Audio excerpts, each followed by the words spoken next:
but I will go much more in detail. So it's not only the ASCO-GO presentation, but it's actually about Uromonitor and the possibilities how to use Uromonitor from our perspective and from the bladder register study group.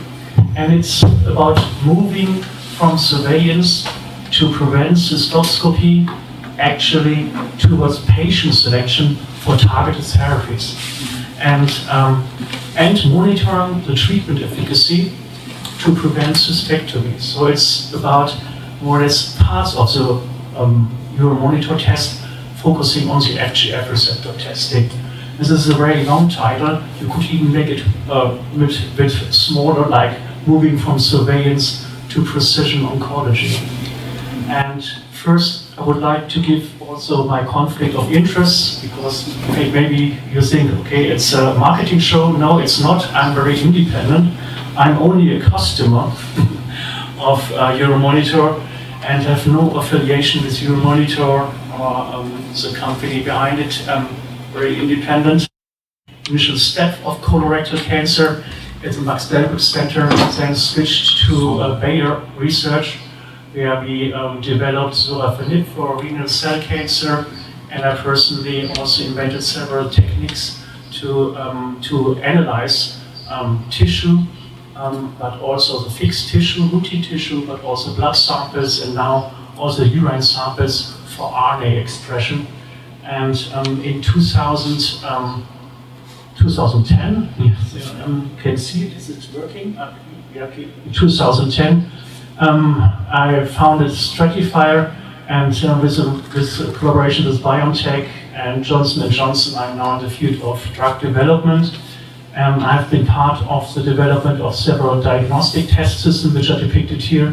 Most importantly, perhaps the breast cancer test, EndoPredict and MammaTiger, which may be known to some people. But now I have my own translational research labs in Cologne, and we develop our own extraction technology into many clinical trials in diverse entities, as is shown here: bladder cancer, breast cancer, cholangiocarcinoma, gastric cancer, and diverse other entities. And we are doing the logistics and the analysis of this. However, we are talking about Uromonitor here. As you see, I'm quite independent, at least. And we have tested the Uromonitor system. I guess most of the people do know the Uromonitor testing, the principle behind it. I just go briefly into this. And it's about taking 10 ml of urine and pushing it through a filter where you capture the cells, which is then do a DNA extraction and do a PCR, a highly sensitive PCR, to detect residual disease or tumor, which may be in the bladder of non-muscle invasive disease. As you know, if you detect something, then there should be a follow-up to a biopsy to clarify if there's some residual disease or recurrence has occurred. And the idea is that you do this testing instead of doing all the cystoscopies, which are costly and painful for the patients and puts a lot of burden on the health systems, and are one of the factors why bladder cancer is the most expensive cancer entity worldwide. So this is a very, I think, very perfect way actually to reduce costs and also to help patients to have less burden, more time, and less fear. However, I want to focus in this presentation on one particular gene. So these three genes are tested by Uromonitor. It's the FGF receptor 3, it's KRAS, and it's a third promoter mutation. There's a non-muscle invasive bladder cancer. It starts with an in situ carcinoma, it's a flat lesion actually on the epithelium. And then you have a papillary lesion, which is a TA tumor. So it's a quite early lesion, which is not very aggressive, which you can just cut out by the true biopsy and everything's fine normally. And here there's a T1 lesion. You can see it's already minimally invasive. However, it's just here in the superficial connective tissue. It has not reached the inner muscle. Or therefore, we divide bladder cancer in two types or two histological groups. This is a non-muscle invasive group, and this is the muscle invasive group. And as you can see, the most patients luckily have superficial or non-muscle invasive bladder cancer. So they have TA tumors in 60%, more or less as an estimate from all this data, and 20% is T1, and 20% has a more aggressive tumor, which is muscle invasive tumor, which then gives rise to metastatic lesions at the end with a poor survival. How about the FGF receptor mutations along this pathway of cancer development in bladder cancer? Here you can see the frequency. It's very interesting. So the frequency of FGF receptor mutations is quite high in the superficial tumors, 60% in the TA tumors, and 40%, which we just published in European Urology, in the T1 tumors. And it's less frequent in the muscle invasive, 15% or 10%, and later on in the metastatic situation. So most of the mutations of FGF receptor can be found in the non-muscle invasive state. So this is, I think, ideal positioning for FGF receptor testing and treatment, actually with targeted treatments. And this is also the same market, I would say, where Uromonitor is active, and therefore I got connected with some people in Germany, and we started this prospective validation, actually, whether we can use Uromonitor for patient selection and how it compares to tissue testing, which we do in these clinical trials. Because the standard testing in all these clinical trials so far is tissue testing. So you have to have a tube biopsy, which is FGF receptor positive, or cystectomy sample, some tissue sample. If it is FGF receptor positive, you can be included in the clinical trial for these treatments. But the idea, also due to COVID, was it may be more better and increase also the patient selection and recruitment in the clinical trials if we have a urine-based testing device. And Uromonitor is not only a surveillance test, it is also an FGF receptor test. And therefore we perform this testing as part of a real-world registry, a group which we have founded 2 years ago. And as you can see, it's with many clinical sites. I hope you can see the green spots. These are all clinical sites, university clinics, other clinics dealing with bladder cancer across Germany. We have also theranostic centers in Wiesbaden, in Bad Berka. We have also some NGS facilities in Frankfurt and Munich. And we are coordinating it at Stratifier, and we are doing the expression profiling of tissue, but also of blood and also of urine. And so these are the parameters from the pathology which we do collect from all the patients. And this includes the molecular subtype, which we have identified the past 10 years in bladder cancer, which have prognostic value. And we also look for the FGF receptor mutation in tissue by using the QIAGEN companion diagnostic tool, which was used for the approval trials for example, erdafitinib from Johnson & Johnson. But we do much more analysis, as you can see. But of course, we also do standardized grading at the central pathology and compared to the local pathology across all these sites. So it's a very huge approach, as you can see. It started in 2020, and the data I showed to you are actually from the pilot phase, where we looked at the first 50 patients from the first center, where we gathered the data in 2020 to half a year, actually. And this is about the FGF receptor mutation, which we compare from tissue versus urine. And here's the cohort. So the bladder register, there's the main inclusion criteria.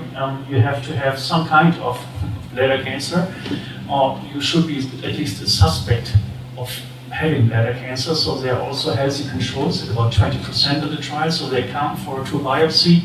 We take the urine, and then the tube biopsy is being performed, and later on we get the histological results. So we have also healthy controls for diverse diagnostic testings within this group, in this clinical trial. Age over 18 years, it's also not very restrictive, I think. And all ECOG stages and any Charlson comorbidity index, and as you can see, this is a distribution of the age. It's an older patient population as usual, as expected for bladder cancer. Most patients are male in the correct ratios. This is a real-world registry with all the parameters.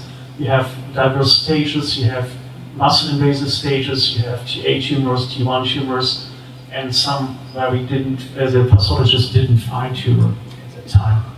And so what we did actually is to do filter. So we took the 10 ml urine, was filtered as a local site in Berlin or close to Berlin, and then sent to Porto, to the Uromonitor group, and then they did the Uromonitor testing, and then they did send it to the cooperation partner, and independently we received the tissue samples from the pathology, did our FGF receptor testing, independently, not knowing the data, of course, of Uromonitor. At the end, we put the data together, we unblinded the data, and then we did the clinical analysis. This is something which I will show to you. So this is a true prospective testing at independent sites, not knowing each other, not sharing any results before, and with defined cutoffs, just as Uromonitor gave us the results. And first, what you can see here already, so this is a fraction of patients which have a FGF receptor alterations positive tumor, so it's an FGF receptor mutated tumor, so to say, by the QIAGEN TerraScreen companion diagnostic tool, which was part of the approval trials. And the ratio here is, I can't see it really, but it's 25% or something. And what you can see here actually is the FGF receptor status by Uromonitor, and it's a higher frequency, as you can see. So in urine by Uromonitor, 33% of the urines did bear some kind of FGF receptor mutations. In tissue, there were 25% of the same cohort, it's a matched samples, right? Where we did find the FGF receptor mutations, so less. When we compare this, so we have the FGF receptor status. If it's negative in urine, it's always negative in the tissue. So there's no false negative by Uromonitor. So 100% sensitivity. On the other hand, what you can see here is Uromonitor did detect all mutations, but in addition, there were some mutations which were not found by the tissue testing. Perhaps it was the wrong FFPE tissue block which was used. Perhaps there are some upper tract complications, where there are some other tumor which was not tested. There are many options. We have to follow up, and we will look for what's going on with these patients later on. How do they come back? And therefore, we can even clinically verify if there are false positives by tissue, which indeed had some kind of problem. So this is the first conclusion. So filtering urine for presence of tumor cells by Uromonitor enables a very sensitive FGF receptor mutation detection. And the FGF receptor mutation rate was much higher in the urine compared to matched tube biopsies. And this urine test system, this is our conclusion, is very promising tool to select patients for FGF receptor inhibition by urine, which you can even locally or collect at home, send to a testing site, which is much less time consuming also for the clinical partners when doing all this, setting up these clinical trials, and very helpful actually. And you have a higher rate, so you miss some patients if you only do tissue testing apparently. One could even make it more provocative. So this is the ASCO GU conclusion, and a more provocative interpretation would be the frequency of the routine surveillance as clinical evidence. It's too frequent, and it's increasing the burden not only to the healthcare system but also to the patient himself. And the gold standard cytology is not sufficient, and there are some publications from Uromonitor where you clearly see that it's much more sensitive and specific, but the gold standard cytology is clearly not sufficient for clinical routine and inferior to Uromonitor. But for us, the most important thing actually is that the FGF receptor testing in tissue misses 20% of patients who do have an FGF receptor alteration somewhere. And therefore the urine collects from many lesions, and it may even better collect from lesions which may not be found by the true biopsy. And we have done an ESMO publication with regard to a T1 cohort, so our focus is T1 non-muscle invasive bladder cancer, because it's a high-risk tumor, and there are 30% of them will progress, and parts of them will die, although they're in a potentially curative situation. So the urologist at that situation, T1 tumor, does not know whether to do an early cystectomy to leave the bladder in the body or to resect it. And it's a very important question, not only for the medical doctor, but for the patient, because this is really a change in life, as you can imagine. And therefore we focus on the T1 tumors, and this has been published in European Urology just recently, so it was in March 22, where we looked at a large retrospective cohort of 300 T1 tumors, or one of the register sites, where we did look for the follow-up.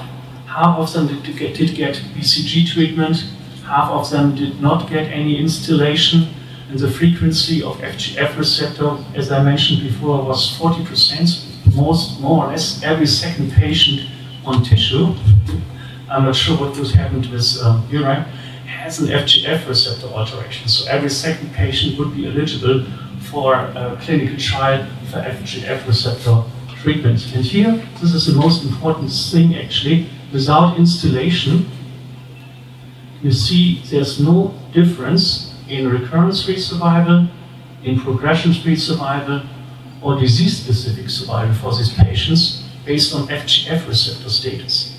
In the literature, there are some papers saying that FGF receptor mutation is associated with better prognosis. Actually, this is not true for the T1 situation.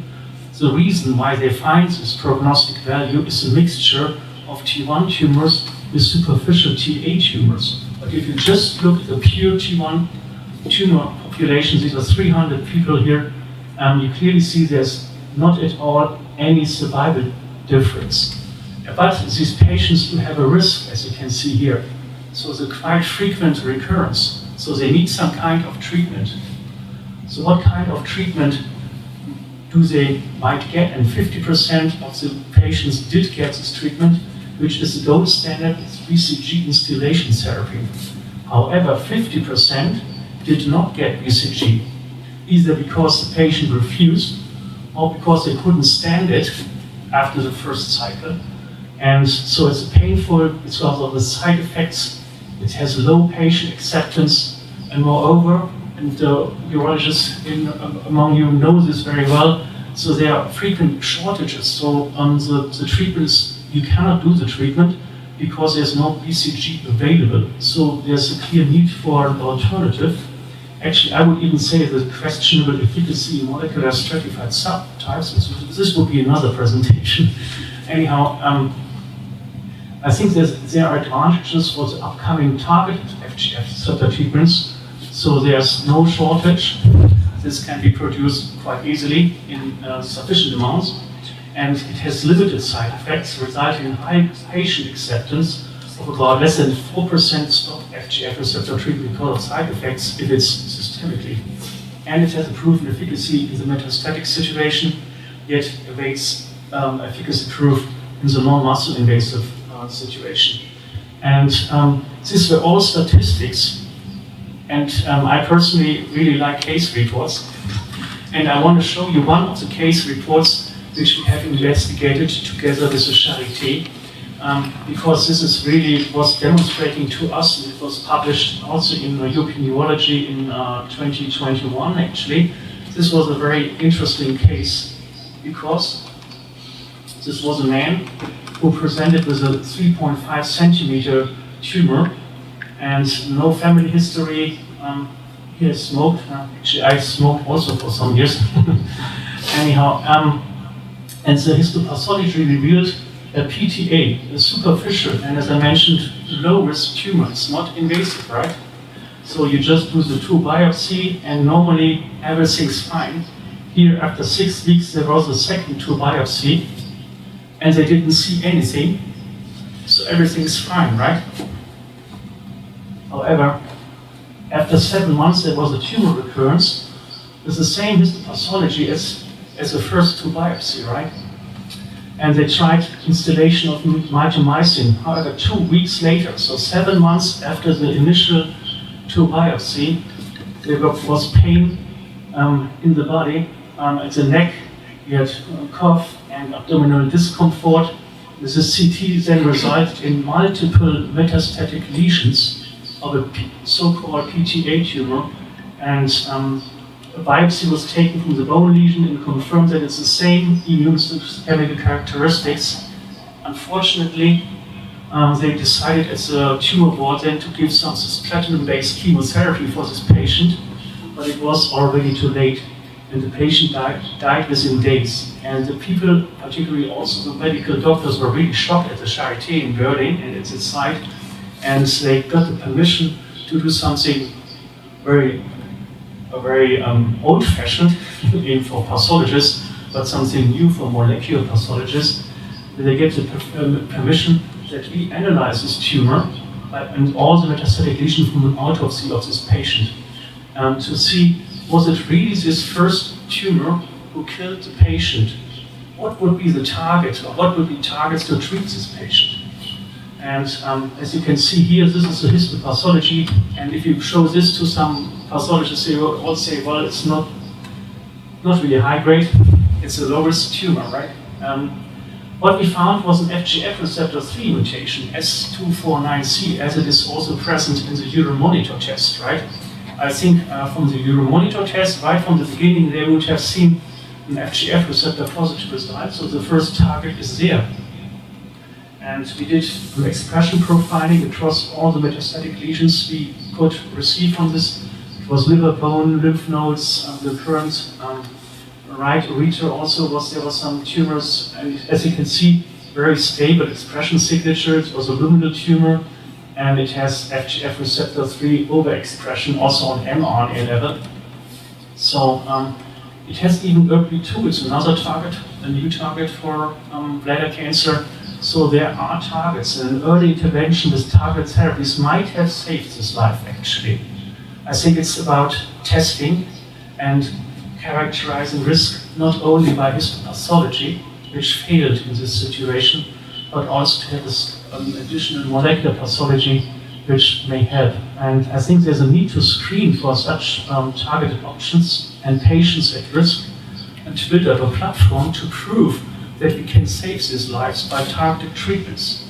And that was actually the beginning of the bladder register, that we thought, well, we have to collect tissues from the patients, we have to collect urine, we have to collect all the data.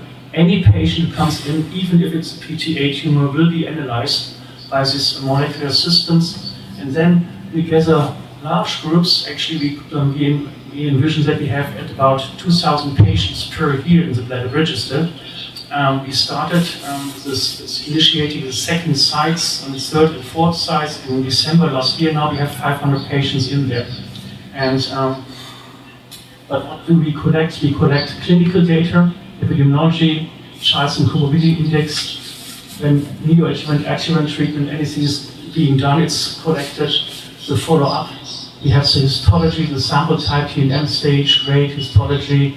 We do histopathology, we do the IHC subtypes, we do cytopathology. We do all that is possible with these patients, with these tumors, to really get a deep insight about frequency and of treatments and also molecular alterations.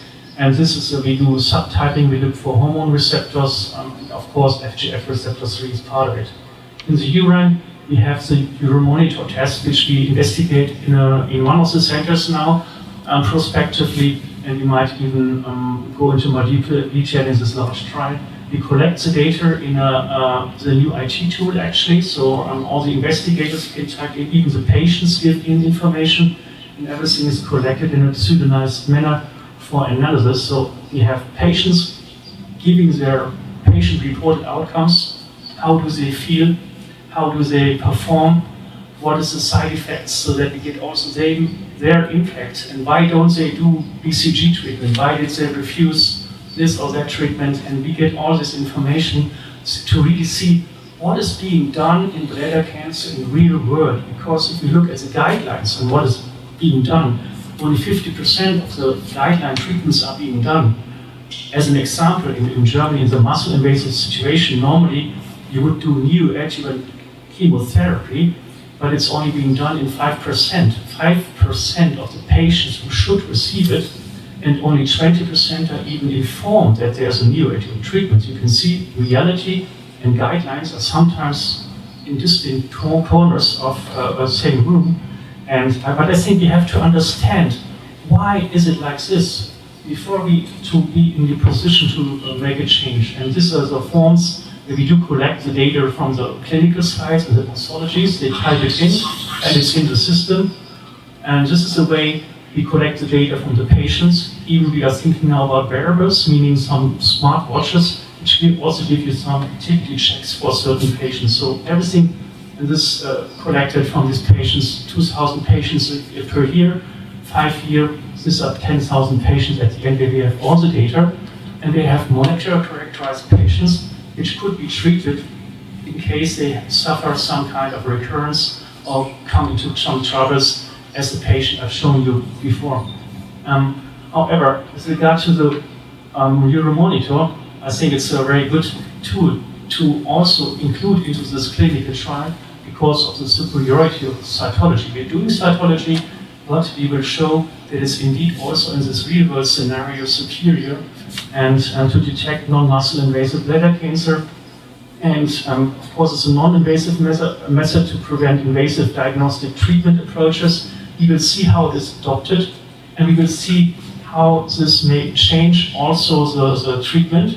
And we can look at the costs afterwards to show the cost effectiveness, and this is also very important if you want to come into the guidelines or really make a change. You have to show that it's really beneficial also for the economics. And I think this is also the opportunity for Uromonitor as being part of the bladder register clinical trial, because this is a prospective validation, including also safety of this approach by follow-up checkups. You know, we have also follow-up, and then you can see whether it really performs equally, and it's not inferior, and nothing happens if you do just urine and not to biopsy at certain frequencies. So it's a demonstration of cost effectiveness in a real-world scenario. It's a multi-center health economic evaluation even in a EU scenario. And this is something we really need to make it, to place it in the guidelines and to also get the money later on from the insurance companies, I think. And so it's, I think, the way we started. I've shown you the first data, which are very promising. I'll show you the complexity and the comprehensiveness of this database, which will be fruitful for patients, medical doctors, for Stratify, for Uromonitor, for many people, I think, because we generate a new knowledge basis for bladder cancer in the real world scenario. And the last picture, so I've founded 3 oncological organizations. All of them have something to do with bridges. So this is the bladder register. And now I had the pleasure yesterday to be in Porto, and we went along, and so this is another bridge, a new bridge, where I was yesterday, and thanks so much for the invitation and for your time, and I'm looking forward to the questions that may arise, and yeah, that's me in Porto, and I'm looking forward to come once or twice or many times more to this great group of Uromonitor in Porto. Thanks so much. Thank you so much. Thank you, Prof. So the floor is open for questions. I don't know if there's questions online. There are? No, not yet. Not yet. Okay. But I have. Okay. So who actually has some questions? Ralph. Thank you. Ralph, Uromonitor integrates FGFR testing of 2 hotspot mutations. Given your experience with more extensive series, would it be interesting to add any mutations to FGFR, since these are not the only ones that make patients eligible? That is one question. And another more provocative, since we also test KRAS, would you see the same rationale happening for the KRAS mutation-specific inhibitor for the G12C mutation? Would this be feasible? The prevalence is much lower, but in theory, there are also patients that could be selected for KRAS therapy. Maybe. Yeah, great questions. Yes, of course, there are some additional mutations of lower frequency which we will miss with Uromonitor. It's a Y373, for example, which has some frequency. Of course, that's the point, right? But I think it's also a cost-effectiveness issue. But however, as I've shown here, for example, in this cohort, maybe look at it in a larger context, how frequencies might happen. I think you lose some percentage, some minor percentage, but at the end, the effort to do such a clinical trial, to have the screening, you win 20% of patients, and you may lose 3%. So on the bottom line, I think you're in the plus, you're on the good side. There's also a huge discussion on fusions, which is also not tested. We have published already some papers on this issue, and there will be coming up some other papers actually, which hint or suggest that the fusions have a different biology actually. They don't have this overexpression of the FGF receptor 3, for example. They are not such a good target, perhaps. And as you can also see, the frequency is very rare. This is again about 1% of these patients. So we had really problems in this clinical trial to find any fusion. Also, we did a urine test, did NGS. And within the first 300 patients, we did find one patient with a fusion. And we checked all the 2 biopsies, and then we recognized that there's also a mutation in there, but there's also wild type tumors. This was a very heterogeneous tumor actually. So we are not sure about this one of 300 patients, whether this fusion detection was meaningful because of tumor heterogeneity. So I think, given the fact that we win 20%, on the other side, we may lose. I think Y373 would be one mutation. I think this is discussable, but all the others are too rare, so that we can cannot show this hundreds of patients we include. Given the frequency, we cannot be sure about the positive effect because these are only 3 patients with treatment or 5 with, 5 without. This will not be significant anyhow, and therefore I think there are reasons to argue in this direction with a very efficient, highly sensitive, comparably cheap assay, right, which gives us 20% on the win situation. With regard to the KRAS situation, you're absolutely right. So I just focus now on the FGF receptor 3. I just wanted to point, towards precision oncology. This is also precision oncology. KRAS, there are some mutation-specific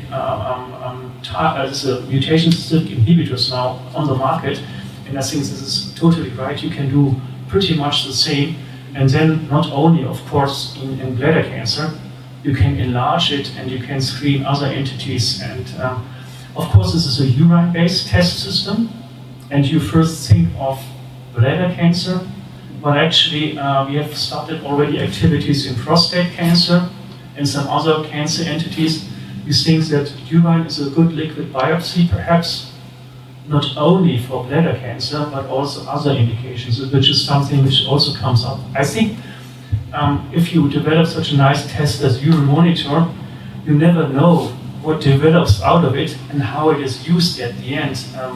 Like the P16 test, which was developed for cervical cancer and is now used for head and neck cancer determination whether radiotherapy is being done or not.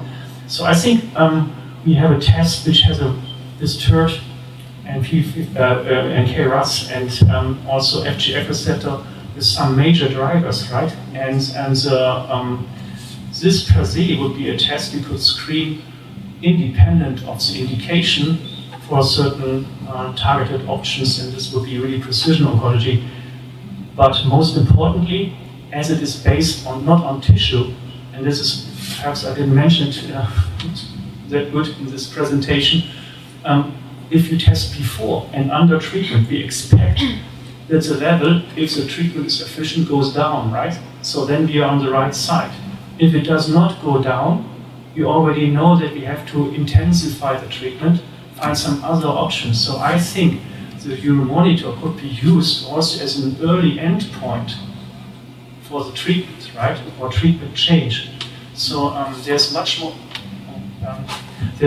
potential than just. I mean, it's a great win actually for the bladder cancer patient to have a good surveillance test, which is better than cytology. Forgive me, but I'm thinking of this precision oncology, and there I think it could be even an endpoint for clinical trials. And as soon as this comes as a companion diagnostic tool, I think it's affordable not only for Europe but also for countries perhaps outside of Europe, which cannot afford, for example, NGS testing at multiple time points. This will be possible perhaps in the US for some very rich patients and some countries, but I think few countries will afford this.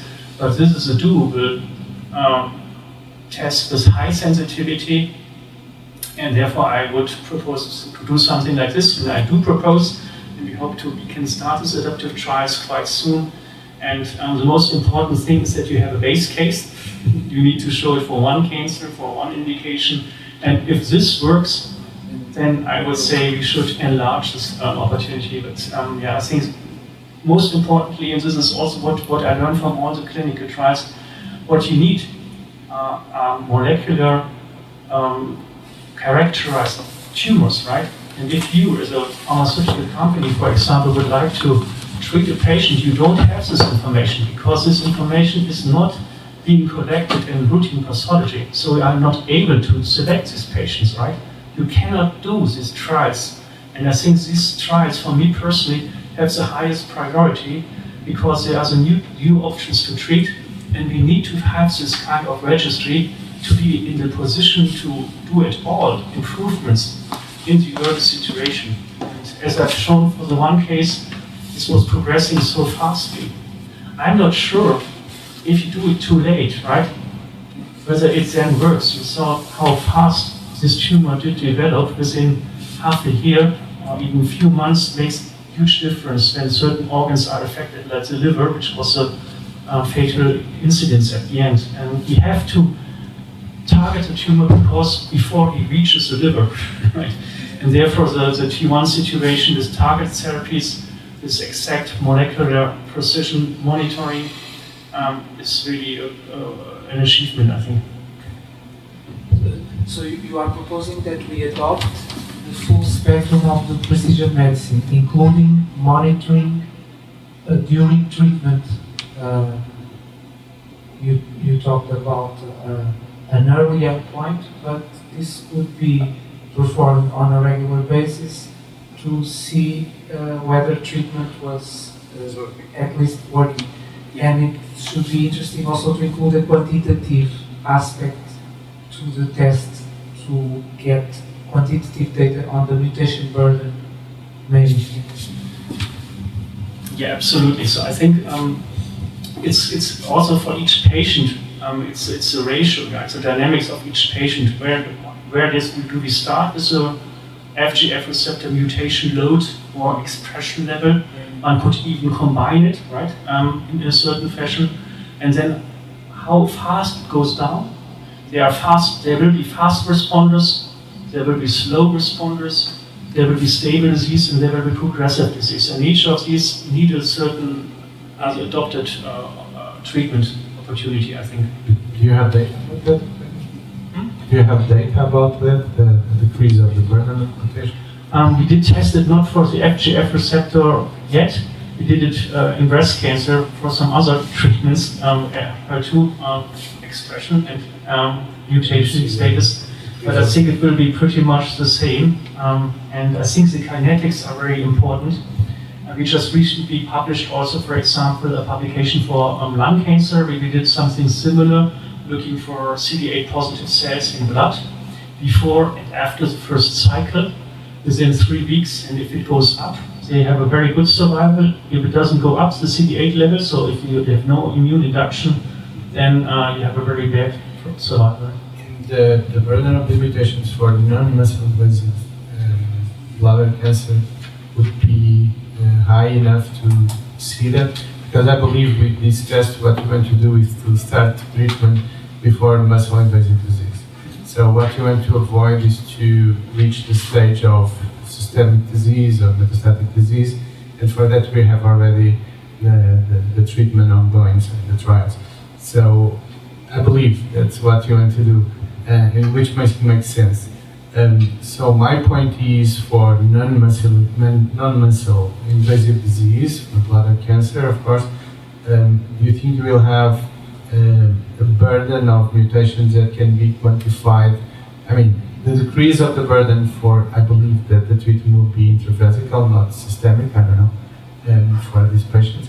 Do you think you can see that? Because that will be important. I mean, if what we do now is to treat the patients for high-grade disease, that's the other question. Can you correlate FGFR3 mutations with grade? It's if you look, for example, at this, if you look at pure, I mean, the problem if you compare it with grade, then you have to look also at the stage, right? And you don't mix up this TA and T1 tumor, right? And there's only a very minor, this publication in the European Urology, a very minor association with the grade, much less when it's a major driver or significance, I think, for the outcome and treatment. Okay, yeah, because the reason why you do immunotherapy, let's say, the BCG, is because it's high grade, even for TA. You know? So that will be interesting to see if the FGFR is correlated or presence of the mutation, and even the burden of mutations is correlated with the grade as well. Because what as a clinician, of course not as a scientist, what we have to think is, if you want to put this on the market, we always have to correlate what established. What established is you do immunotherapy for high-grade disease, or in this case, meaning that T1, of course, but some TAs with high grade, you should do BCG as well. So it would be interesting to look at this. The other question is, and you talked about the NGS. Can you correlate the FGFR with the new, let's call it new molecular pathology classification that we have on muscle invasive? Meaning that, can you classify luminopapular or non-neuroendocrine? I don't know if you can. Yes, this is something which we do. We have also some publications out there, but we do also PCR technologies, not an NGS-based approach. Fewer genes, more prognostic. We have published, for example, we divided in luminal and non-luminal tumors, and based on the keratin 20 expression, for example, and this single marker outperforms the WHO grading 1973 in the non-muscle invasive status. If you look in the muscle invasive status, you can also distinguish between luminal and non-luminal tumors, and actually in contrast to some former or initial publications on new NGS technologies in small cohorts or even greater cohorts, they have multiple subtypes which lack clinical significance because they are not prognostic anymore. But we did it in this large cohorts, even with few genes, and keratin 20, for example, is prognostic, bad prognosis marker not only in non-muscle invasive bladder cancer, but also in muscle invasive bladder cancer in Germany, because they don't do that often chemotherapy and non-neoadjuvant chemotherapy at all. Now there's some work coming up, and we will publish this also, that the keratin 20 are the responders to, we have one publication out already, so this bad prognosis group of keratin 20 muscle invasive bladder cancer, which appears FGF receptor overexpression and mutation, so the parts of them have this mutation, right? They have a bad prognosis if they are not treated. They are not treated with chemotherapy. If they are treated with chemotherapy, they have responders, and the best is if you then add up after neoadjuvant chemotherapy, immune therapy, In addition, I think FGF receptor, if it's the target, so we have a whole composition of new targeted options, particularly for luminal tumors, which are the hardcore tumors, if I may say it like this, in bladder cancer, both in the non-muscle invasive but also muscle invasive stage. I have a provocative question. If we are doing for systemic disease in FGFR3 treatment, and we have low level of decreased level or number of percentage of mutations in muscle invasive disease, eventually I don't think it's a good treatment for maybe. Why do you think we are using the GFR3 treatment for systemic disease? So, in my opinion, it would make more sense to treat the patients in the beginning, eventually, as a driver mutation. And I don't know, what do you think about this? Because you don't see a lot of mutations for muscle invasive, meaning that eventually, if you use this test to decide about neoadjuvant treatment, is not a good test. Eventually. You're absolutely right. I think the fraction of the FGF receptor mutation in the muscle invasive disease is much lower, right? Only 10% also in the metastatic situation.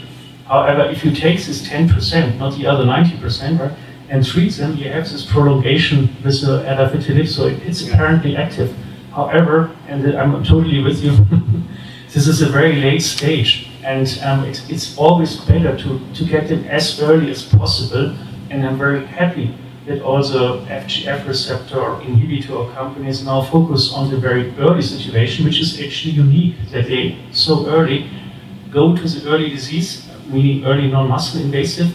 It's not only a huge market, but I think if we can prevent, as long as they are still on the FGF receptor side, prevent that they can invade and develop further, this can really be, and also could result in a reduction of the occurrence of muscle invasive disease and progression. Like BCG as we have today, eventually.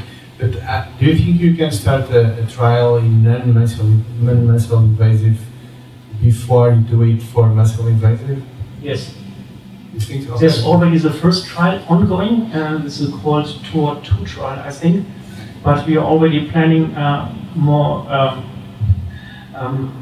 elaborated ways how to select the patients, also based on risk, because I think this is very important, that you, if you do a trial in the non-muscle invasive stage, you have to show a clinical benefit, right? And yes, therefore I think you should enrich the high-risk fraction, then you can get a better power for this, and this is very statistical, I'm sorry. So, but I think you should not only look, FGF receptor status is one parameter, and perhaps also a risk parameter should come into the game. And I propose, for example, to use keratin 20 in the non-muscle invasive, because this is stronger than the WHO 1973 grading. It splits it into two parts. It has been published by et al. And I think we should only take the high-risk group of non-muscle invasive and treat them. The other thing is, I don't think you look at this, is carcinoma in situ. That's the other thing that's important. So these are mainly the patients that are resistant to BCG, and would be interesting to look at, I don't know anything about molecular, about the CIS, but I think it will be interesting to check in these patients. Of course, some of the T1s and TAs, eventually T1s, not TAs, have CIS as well.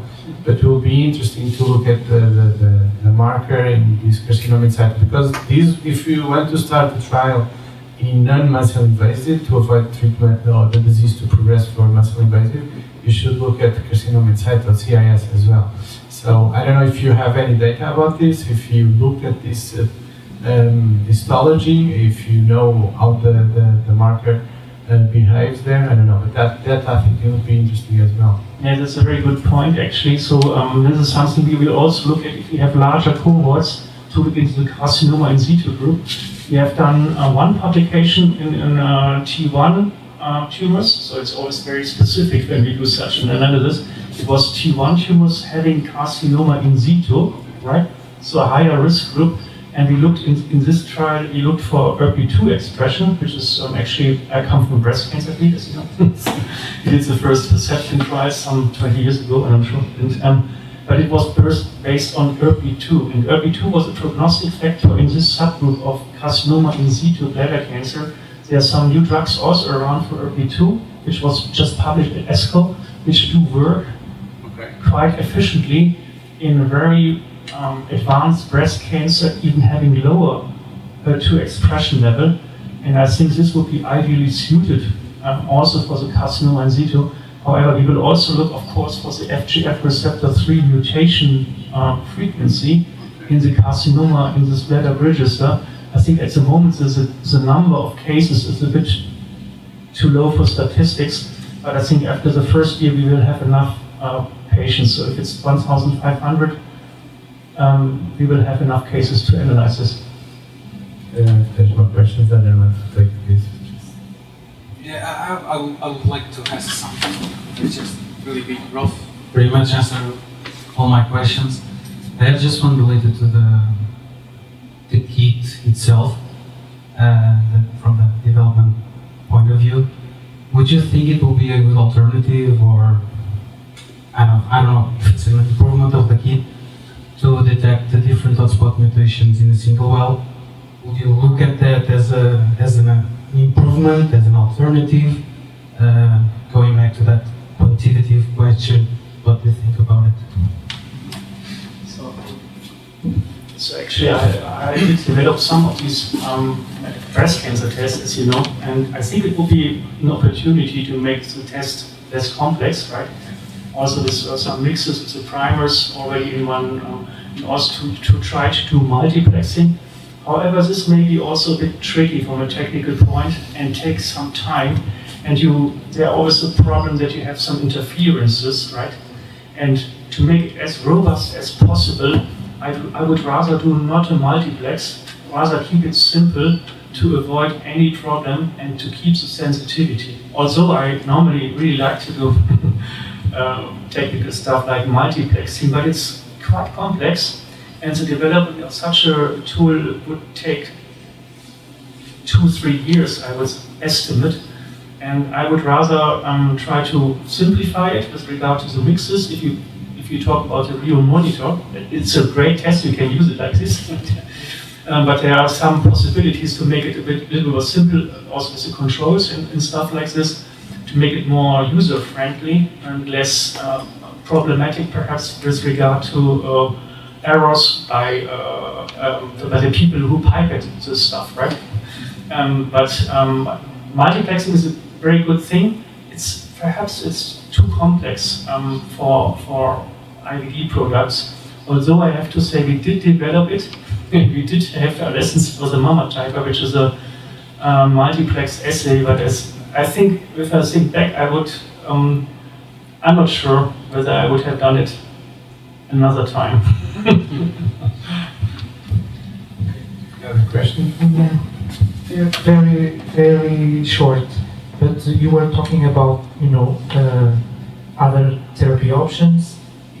Maybe PDL1 is also coming to the early stages, and there are other drugs coming in for other aberrations, such as PI3 kinase. So in the setting of, I would call it co-aberrations, how would it be feasible to then use combinations of treatment? So we have been all talking about directed treatment, one mutation, one treatment. If we get 2 mutations, should we use two treatments? That's a very good question, and we discussed it at ESCO very in much intensive discussions, I think. However, I think if you look at bladder cancer and look, for example, at the role of nivolumab, also PD-1, PD-L1 inhibitors, right? They're very effective in the second line, right? They run into problems in the first line. Then they started to combine it in the neoadjuvant situation, and now we learned that they make a big mistake. Yeah.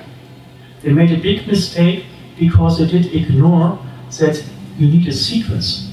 And I always compare this a bit like with boxing. You know, if you have an enemy somewhere, you don't take the hook, the punch right from the beginning, but you try to keep getting into the corner before you do the final punch, right? And they just try to do it at first. This doesn't work because the enemy is jumping around and doing something else. This didn't work, and we will see many negative trials coming up where they combine neoadjuvant chemotherapy directly with an PD-1, PD-L1. There has been a New England Journal paper last year by Jorin et al. Where they had this nivolumab treatment. They claim that nivolumab in the adjuvant situation should be, approved by anyone, right?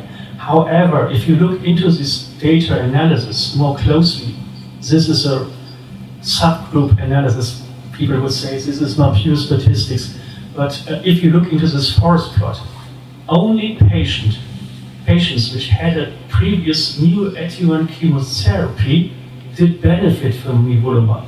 The other ones is at the deadline, I would say. and I think this is also the true. If you now go to the non-muscle invasive situation directly with a checkpoint inhibitor, you may have some effectiveness, maybe, but it's not the full repertoire. And I think, for example, if you combine it by first treating these FGF receptor 3 positive tumors with, for example, erdafitinib, you get them into the corner to then do checkpoint therapy. So you have to really think carefully of sequence, not repeat the problems in the muscle invasive stage. We have learned, please look at the sequence and the right combination, not only simultaneously, and don't ignore the options. So I think FGF receptor inhibitor is one way to get him into the corner, and perhaps we need then a second opportunity for the punch.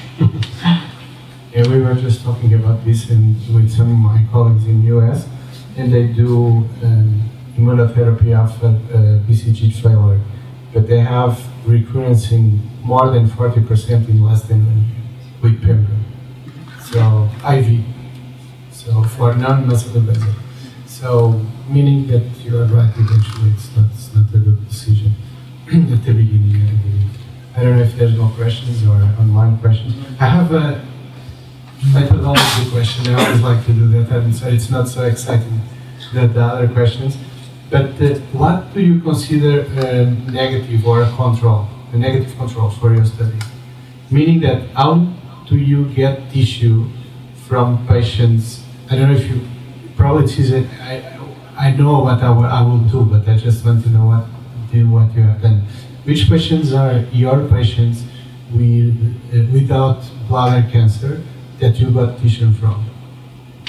Well, so this is a very good question. At the end, I would say after 2 years follow-up, Okay. I would say this is a true healthy control. Okay. Because they were suspect of having bladder cancer, and maybe we just oversee something with the initial two biopsy. So it's not, if you compare this now, and we have some patients which really have some high expression of keratin 20, for example, in the urine, so high that I'm pretty sure this patient will come back to the center. Okay. This is not a true healthy control. I mean, and therefore, but it's a very good question. We now start if any molecular system, and we also do this fast tests, like NMP22 and Mediostat, and if everything is negative, including the Uromonitor, including the mRNA from the urine and so on, then, and the pathology, then it may be a healthy control, and I'm totally sure after 2 years. Okay. Because what I will do, I'll collect samples from the patients that go for prostate surgery. So because you can go there and do biopsy. So of course they have to consent that for you, but of course then you can test it as well. Because based on your results, eventually these two that are positive for the urine marker and they were negative for the tissue, eventually are patients that eventually when you saw something, because I have this experience that looking at so nowadays there are people that do not resect small urothelial lesions. Meaning that eventually the test will be positive and your immune system in humans will destroy the lesion. You go there after, and I saw it in my clinic. And when I go there after, I don't see anything. So I resist, I take photos, and 3 months or 2 months after, I don't see anything. But eventually the Uromonitor will be positive. And this can be one of the reasons why you go there after you don't see anything, but the urine still have some markers or some mutation. So it can be that. So I'll do eventually to collect. I'm sorry because I like methodology. Because I was doing my things. When you do the surgery for the prostate, the TURP, you just have to ask the surgeon to say, okay, consent the patient and take some biopsies from the bladder. Of course, they have to check and guarantee there's nothing, but eventually that they are good negative controls. I'm sorry for the question. It's not very exciting. No, it's a great idea. Okay, so I think we can conclude, and thank you very much. It was a pleasure. I hope you enjoyed the discussion. It was a pleasure. Thank you very much.